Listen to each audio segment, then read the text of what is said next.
हमें body recomposition से पहले हमें बॉडी कंपोजिशन को समझना पड़ेगा। अगर आपकी बॉडी में मसल मास ज़्यादा है और फैट कम है तो आपका बॉडी कंपोजिशन बहुत अच्छा है, बट गेन और फैट लॉस दोनों ही बहुत डिफरेंट है। एक नॉर्थ है तो एक साउथ है। तो जब भी तुम वेट ट्रेनिंग करते हो, वेट तो उठाते हो, देखो वेट ट्रेनिंग तो करनी पड़ेगी, भले फैट लॉस करो या मसल बिल्ड करो, वो तो बहुत इंपॉर्टेंट है।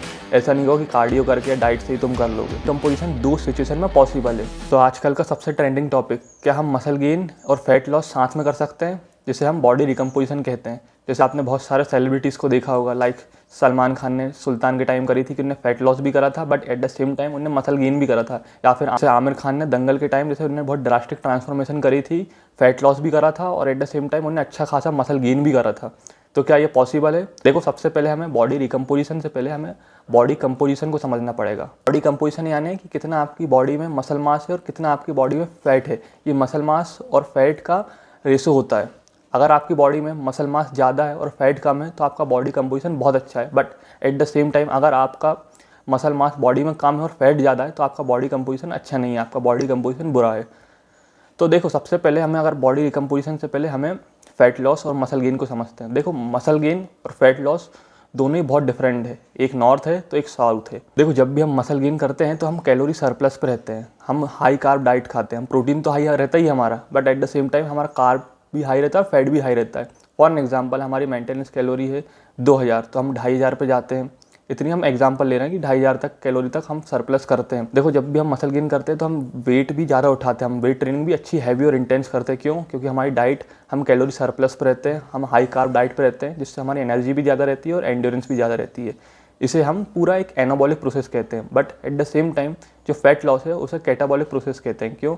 क्योंकि हम कैलोरी डेफिसिट पे रहते हैं, हम लो कार्ब डाइट खाते हैं, फैट भी कम, हाँ प्रोटीन तो ज़्यादा रहता है, बट हमारी डाइट में सरप्लस की जगह हम डेफिसिट पे रहते हैं। फॉर एन एग्जांपल, जैसे तुम्हारी मेंटेनेंस कैलोरी मान लो 2000 है, तो तुम 2000 की जगह 1700 कैलोरीज खाओगे, 1600 या 1500, जिसे हम कैटाबॉलिक प्रोसेस कहते हैं।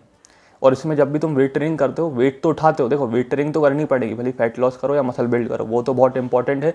ऐसा नहीं हो कि कार्डियो करके या डाइट से ही तुम कर लोगे। जब भी तुम फैट लॉस में वेट उठाते हो तो देखो, तुम्हारी डाइट, एक तो तुम डेफिसिट पे हो, कार्ब भी कम है, फैट भी, तो तुम्हारी एंड्योरेंस और एनर्जी इतनी नहीं रहती, तो तुम वेट ज़्यादा नहीं उठाते, तुम अपनी रेपिटेशन बढ़ाते हो। जैसे कि मसल गेन जब तुम करते हो तो तुम वेट ज़्यादा उठाते हो तो तुम्हारी रेपिटेशन कम रहती है, तुम 6 से 10 रैप में ट्रेन करते हो, 6 से 8 या 6 से 8 रैप में तुम ट्रेन करते हो। बट जब तुम फैट लॉस में होते हो तुम रेपिटेशन बढ़ा देते हो, तुम 12 से 16 रैप में ट्रेन करते हो और उससे ज़्यादा, क्योंकि तुम्हारी वेट क्योंकि तुम जो वेट मारते हो वो कम रहता है। बॉडी कंपोजिशन दो सिचुएशन में पॉसिबल है। चलो आज को समझते हैं। देखो, सबसे पहला कि जब भी कोई बिगनर पहली बार जिम जाता है तो वो पहली बार वर्कआउट करता है, पहली बार डंबल उठाता है, तो उसकी पहली बार मसल टूटती है, मसल टॉर्चर होती है, उसकी मसल का ब्रेकडाउन होता है, तो उससे उसकी मसल गेन होती है और वो उसकी अब डाइट भी अपनी अच्छी करता है, जंक फूड ये सब अब छोड़ देता है, उसकी लाइफस्टाइल अच्छी करता है, तो कुछ टाइम के लिए उसकी बॉडी में फैट लॉस भी दिखता है और at the same time muscle gain भी दिखता है। क्यों? क्योंकि वो कैलोरी भी उसकी ज़्यादा बर्न होती है, जिसकी कैलोरी भी ज़्यादा बर्न होती है और वो वेट ट्रेनिंग कर रहा है,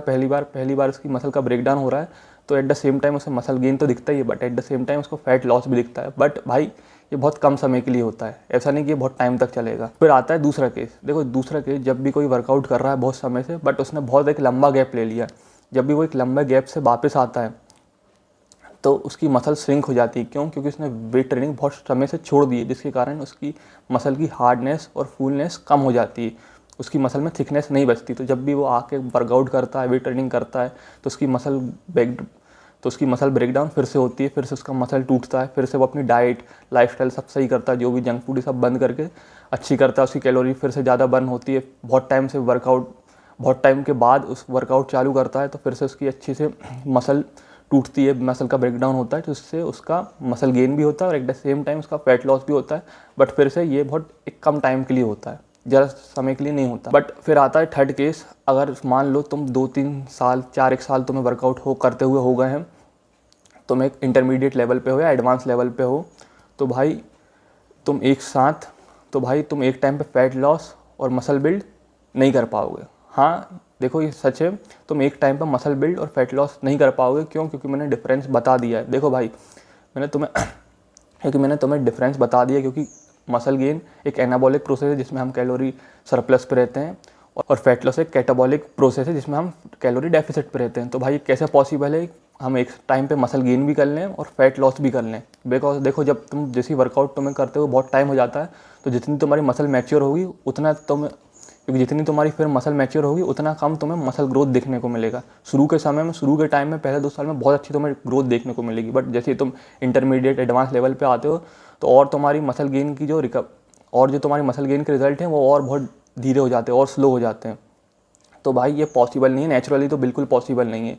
हाँ, थोड़ा बहुत कर सकते हो बट ड्रास्टिक चेंज नहीं कर सकते बिना स्टेरॉइड के। देखो, जो भी ये करते हैं तो कहीं ना कहीं वो स्टेरॉइड लेते हैं, भले ही वो कोई भी इन्फ्लुएंसर आपको बोले या सेलिब्रिटीज़ बोले, तो वो कंफ्यूज मत होना, क्योंकि देखो ये नेचुरली फिर से बोल रहे हैं पॉसिबल नहीं है बिना स्टेरॉइड्स के। ये पॉसिबल नहीं है कि एक टाइम पे तुम फैट लॉस भी कर लो या मसल गेन भी कर लो। जैसे अभी मैं एक पॉडकास्ट देख रहा था जिसमें आमिर खान सर ने बोला था, दंगल के टाइम उन्होंने 5 महीने में बॉडी ट्रांसफॉर्म करी थी, तो उसमें उन्होंने बोला कि देखो, जब मैं मोटा था तो जब भी मैंने प्रोसेस चालू कर दी थी, मैं वेट लिफ्टिंग कर रहा था तो मेरी मसल गेन तो हो गई थी। मतलब जब वो मोटे थे उन्होंने बोला कि उनकी मसल गेन तो हो गई थी, मसल बिल्ड हो गई थी, बस मुझे फैट लॉस करके चर्बी हटाना था।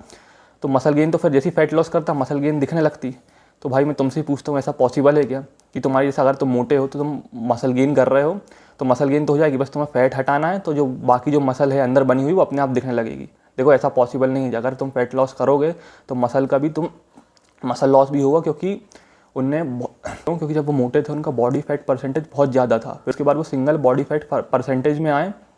तो भाई नेचुरली पॉसिबल नहीं है। और इस एज में क्या किसी भी एज में ऐसा नेचुरली पॉसिबल नहीं है, क्योंकि तुम इतना फैट लॉस भी कर लो और मसल गेन भी कर लो। ऐसा नहीं होता कि तुम अगर मोटे हो तो एक टाइम पे पहले तुम मसल गेन कर लो, मसल बिल्ड कर लो तो अंदर ही अंदर बन जाएगी, और फैट लॉस कर लो तो पूरी फैट हट जाएगा और मसल दिखने लगेगी। ऐसा थोड़ी ना कि कोई 100 पीस है उसमें धूल जम गई है उसको हटाना है, ऐसा नहीं होता भाई। अगर जो भी कर रहा है, अगर तुम्हें फैट लॉस करना है तो पहले फैट लॉस करो, फिर मसल गेन करो, या फिर पहले गेनिंग कर लो अच्छी खासी, फिर कटिंग कर लो। बट उसमें भी कटिंग में जब गेनिंग कर रहे हो तो उसमें ऐसा नहीं कि तुम कुछ भी खा रहे हो, उसमें प्रोटीन तो तुम्हारे दोनों में हाई रहेगा, बट कार्ब और फैट अगर हाई रखना है तुम्हें, ऐसा नहीं कि तुम कुछ भी जंक फूड खा ले रहे हो, कुछ भी खा ले रहे हो, तब भी तुम्हें बैलेंस डाइट रखनी पड़ेगी। अगर बल्क कर रहे हो तो पहले बल्क कर लो अच्छे से, फिर कटिंग पे करो, फिर कटिंग करो, या फिर पहले फैट लॉस कर लो फिर मसल बिल्ड करो।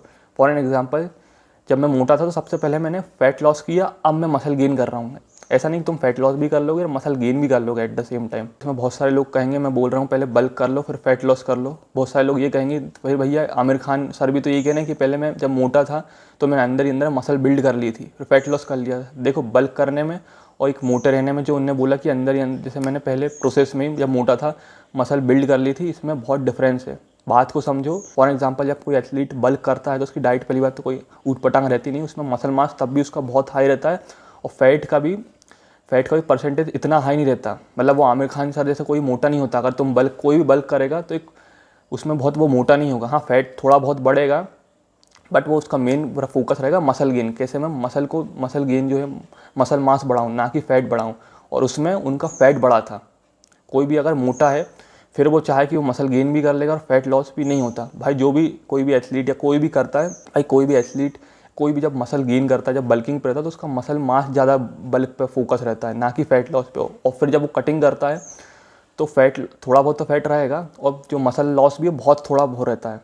क्यों? क्योंकि उसने ज़्यादा मसल मास गेन करा, फैट बहुत कम है, तो कटिंग के समय वो बहुत थोड़ा बहुत उसको करनी रहती है। या फिर आप कोई हाई लेवल पे हो तो फिर आप स्टेरॉइड लेते हो। जैसे बहुत सारे कॉम्पिटिटर जब वो बल्क करते हैं, जब फैट भी आ जाता है तो वो स्टेरॉइड का यूज़ करते हैं, तो उसकी हेल्प से मसल गेन भी होता है, फैट लॉस भी होता है। बट फिर से बोल रहा हूँ, देखो, या तो पहले बल्क कर लो। अगर तुम अच्छी डाइट से लोगे, अच्छा वर्कआउट करोगे, तो तुम कम से कम फैट गेन करोगे और ज़्यादा से ज़्यादा तुम्हारी मसल मास गेन होगा। तो फिर जब उसमें कटिंग भी करो तो मसल मास तुम्हारा इतना लॉस नहीं होगा, फैट लॉस ही होगा। तो वीडियो अच्छी लगी हो तो लाइक करना, सब्सक्राइब करना। Thank you.